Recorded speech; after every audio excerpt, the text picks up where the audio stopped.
Hey guys, it's Oluvids. I know it's been a little while, but One Heartfelt Moment is back, and today we're going to be doing the Radiant Guardian Scientist, which is mainly going to include Ansem the Wise, Zexion, Vexen, Lexaeus, and or Xaldin.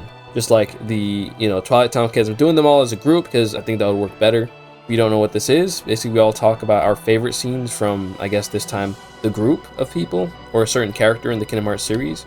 And I have you guys answer it in a community post, and I read them off and let you know my thoughts on it. I'm going to start off on Twitter since that one has less. I'll start off with Ribbonfly, and they say, I like Enchanted Memories that Zexion also has the smelling ability, so it is not Riku being the odd one. I checked back on this too. I think Zexion's is a lot less awkward than Riku's sensing or smelling, because like he feels like more like a sensory type character. Like, you know how, like, let's say like in Naruto they have like sensory ninjas that are, their main tactical thing is like they can pick up sensing people and all that, detecting people.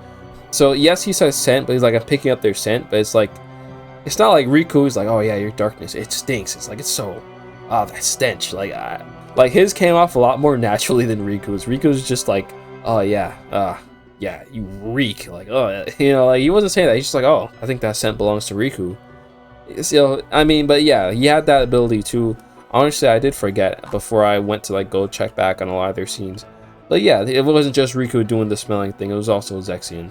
Alright, so moving over to YouTube, the first one we have is Iglis Flame, and he says, I've actually got a few different scenes that I like from them. Number one, as a group, it's gotta be the extended cutscene of the Kingdom Hearts 3 Remind credits where Naminé wakes up. Seeing them still working on trying to wake up Naminé is so heartwarming. And it gets bonus points for the Remind version where Sora and Kairi help. So yeah, in the Remind version, it showed kind of Sora releasing Naminé's heart from Kairi's body, and then she wakes up in the replica that was left behind by Repliku, and yeah, so the scientists are waking her up like, hey, what's going on? Welcome, good morning. Yeah, so it's good that they were able to bring Naminé back, and even though it's something, partially, Ansem the Wise wasn't there in Castle Oblivion, but people like Zexion and Evan and Ienzo were there, and so they kind of got a little bit of a redemption arc. They got to like do some good, bring her back, and yeah, that was pretty nice. And so he has number two, this one specifically for individually, this is for Ansem the Wise specifically, and he says, my favorite scene out of them individually would have to be Ansem the Wise, which is surprising. The scene where he talks to Riku and Sora's heart is one of my favorite scenes from Dream Drop Distance. The speech he gives about Sora and the connections he shares with others is so heartwarming. It shows how much Ansem the Wise has grown as a character, going from a disgraced scientist obsessed with revenge to someone who regrets his actions and believes Sora can save those who have been lost. An honorable mention goes to the scene in the Realm of Darkness where Ansem the Wise talks to Aqua and describes what happened to him in the Realm of Light. It's a very impactful scene that shows major development for Ansem the Wise. Okay, I actually had not too long ago shared that Ansem scene with Riku and Sora's heart, because I had forgot about that too until like maybe a couple weeks ago. I watched it, I was like, wow, yeah, this is a really good scene, because yeah, he basically describes why Sora is the key, essentially. He describes why Sora is the one that will save everyone. They've always been talking about that in like blank points, but like that's the first time where we have a character actually in the series talking about why this is what's going to happen. We know that like in Recoded, of course, Data Naminé is like, yeah, this is what has to happen, and Mickey's like, yeah, this is what has to happen, but he describes why Sora is the one to do it. And it's a pretty good scene. It shows, again, his progression, because yeah, he was just a scientist. He wanted revenge on Xemnas and the rest of those guys for betraying him. That's all he really cared about. But he went and studied Sora's heart, and he saw people inside him, put this information for someone to find later on. And yeah, like Sora isn't really like just a tool to him anymore to take down the organization. It's also like, yeah, this guy is like, he has some sort of like purity that most of us don't really have anymore. It's like a childlike purity that we have and wonder, and he sees the good in everything. And yeah, it was a really nice scene, honestly. Good pick, Iglis, thanks for that. Next we got Hyper Amy Nanashi, and he says, honestly for me it's got to go to a sacrifice at the end of the world that never was in Cage 2. Ultimately it showed him that even though he still wanted revenge, he had remorse for what he did to Roxas before Days made it that he felt bad for the trio, and managed to severely destroy Kingdom Hearts, preventing Xemnas from using the full power of it. Yeah, so in Cage 2, if you remember, he had this machine, and it was about to like fire it at Kingdom Hearts, but the machine also was going to explode. He knew he wasn't going to make it out, and he was telling Mickey, like, I'm sorry, my old friend, but like, I'm not making it out of this one. And yeah, he's like, I've wronged so much people. Roxas, at least, You know, I treated him pretty badly before just because I was mad at Xemnas and them. It carried over to Roxas even though he didn't even do anything. And yeah, so he's like, I'm at the very least, you know, the foolish teacher who destroys foolish students' creation. And yeah, he went and did major damage to Kingdom Hearts and it halted Xemnas' plans. So he did help out a ton. And yeah, that was a good scene for Ansem the Wise. Alright, next we have Thunder or Dark Cloud. And this was a big one, which is good. I'm glad. He says, Zexion's best moment was when he tried to get rid of Riku with his illusion in Chain of Memories and saw him no longer fear the light or darkness. I'll break these down like one by one since it's a lot. But yeah, this is actually a really good scene. It was really cool because he can do illusions and he basically pretended to be Sora and he started condemning Riku like, oh, you're a creature of the dark. Alright, I'm gonna have to like banish you with the light. And then Riku was like, actually, you know what? I know who I am and I don't care. You know, and he started using his dark powers. And Zexion's just like freaking out. And, you know, really good scene for both of them, I think. Good showcase of Zexion's powers and a good showcase of Riku finally having the balance between light and darkness. So, definitely a good scene all around. Vexen would be when he was defeated by Sora and destroyed by Axel. They were so scared right before it happened that it made me feel bad for them.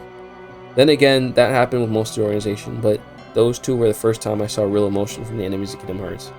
So for Zexion, actually, he wasn't killed by normal Riku. I mean, he was like shocked by him, but it was the Riku replica that actually killed Zexion. And he was freaked out when he saw Replica because he thought that was regular Riku, and he was like, oh no, please no, don't do it. And then he realized, oh, never mind, just a replica, and then Replica killed him anyway. So definitely they, you know, and Vexen, you already know he was fearing for his life. You know, they say they don't have emotions, but they did seem pretty scared there. Alright, and then he says, Lexaeus and Xaldin have to be their battles with Riku and Sora for me. When Xaldin summoned his lances and posted them with the wind flowing all around him, it made him look intimidating. It was one of the hardest fights for a lot of first-timer who didn't level up enough. Lexaeus powering up in front of Riku during the fight was something straight out of DBZ. Dragon Ball Z, for if you somehow don't know. Then, when he lost and was defeated, he realized he picked the wrong fight. That was another layer of emotion that the organization member displayed, which I didn't see in any other one. Regret. He even asked Zexion in a whisper to forgive him, basically for leaving him all alone to deal with this now. So we got a cool scene that culminated in seeing a little bit of humanity in the enemy. So yeah, this is actually a good point. In all of the organization, we did see in their last moments, we saw emotions start to come out. Earlier on, you know, usually the organization acts, you know, obviously they act like they don't have emotions, but yeah, in their final moments, something comes out, some negative emotions comes out. And funnily enough, it was actually the same for Xemnas and KH3. Like right when he was about to die, he started feeling all these different emotions flowing in.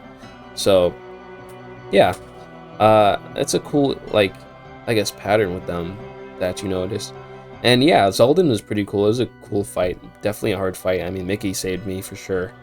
And yeah, you know, Xaldin's a Dragoon, so, you know, as a Final Fantasy fan, just in general, he's really cool. Alright, and lastly, he says, Ansem the Wise would be what I thought was his last moment in KH2 when he admitted to all his faults and his arrogant behavior towards his research about the heart and Kingdom Hearts. Not to mention, realizing in that moment how wrong he was about the nobodies, and he apologized to Roxas for how he treated him. In that moment, he finally acted with his heart, sacrificing himself to save them all. If not that moment, then I would say it was when he started telling Aqua the story of what happened in the Realm of Light, describing Sora until he said his name. The scene was very poetic to me, and couldn't have been done by anyone else but him. So yeah, Ansem the Wise, you know, a lot of times Ansem the Wise, he has a lot of bad moments when he's like kind of a bad person, but honestly, he does genuinely like want to atone for his sins and all that. And he was blinded by revenge mainly, but when he's not blinded by revenge, then he can really see a lot more clearly. And even talking to Aqua about what's going on in the Realm of Light, that was a nice scene, describing them and like, oh, is that their name's Terra and Ventus? Like, no, but their names are Sora and Riku. And, you know, her knowing who it is like, oh, those, you know, two little boys I saw back then are now the saviors of the world. And that was a nice scene. I always liked that scene. And yeah, you know, considering he blew himself up and got sent to the Realm of Darkness, which is basically like dying, you know, yeah, so it was like at the very least he died, but like he can tell Aqua that, which kind of keeps her hope going a bit more. I think honestly, Ansem the Wise is a really cool character. He's not necessarily evil or good, it's just that like he's so blinded by revenge that he was like taking it out on other people, but like he's not like a villain like trying to take over the world. He's just trying to get revenge on his students that betrayed him. And then once he finally he has that clarity, he's like, yeah, I realized all the stuff I did was kind of crazy. And yeah, you know, I don't know, it's just a really cool character to have in something like Kingdom Hearts. All right, so now it's down to my favorite scene. So everyone actually listed some really good scenes here, which I'm glad, because, you know, these characters I think are harder to list, like, you know, notable scenes for them, for some of them at least. And so yeah, they listed all the good scenes really. So one scene I will say is my favorite. I'm gonna put this one just to have some, you know, DS representation, is Lexaeus and Kingdom Hearts 358 by 2 Days on the DS. They didn't even have that much scenes in there, but there was one funny scene is where he was trying to teach you about limit breaks in that game. How it works, if you haven't played it, is that once your HP gets low, then you can activate your limit break. So when he was teaching Roxas how to do limit breaks, he was like, let's do an actual real life application. And he just punches, he randomly out of nowhere just punches him, brings Roxas down to his last legs as he worded it, just so we could teach him how to do a limit break, and pushes, you know, literally break his limits at his last legs to beat the Giga Shadow. So, you know, it was funny, and I want to have something that's from the DS version. Everyone already mentioned all these other scenes, and I'm like, I might as well mention something different. So that was a funny scene. That's only in the DS version. It's not in the, you know, if you watch the movie, it's not going to be there. So get to bring some DS rep or something. So that has been our favorite scenes for the Radiant Guardian Scientist. Obviously, I left people like Xigbar out because I would rather do his own video for him, because he has a lot more than just being like a Radiant Guardian Scientist. He's a lot more than that. So let me know what you think. If you didn't comment or you didn't get on this video, or you're not in the video, let me know what your favorite scene for any of these guys is in the comments. And I'll be seeing you guys next time.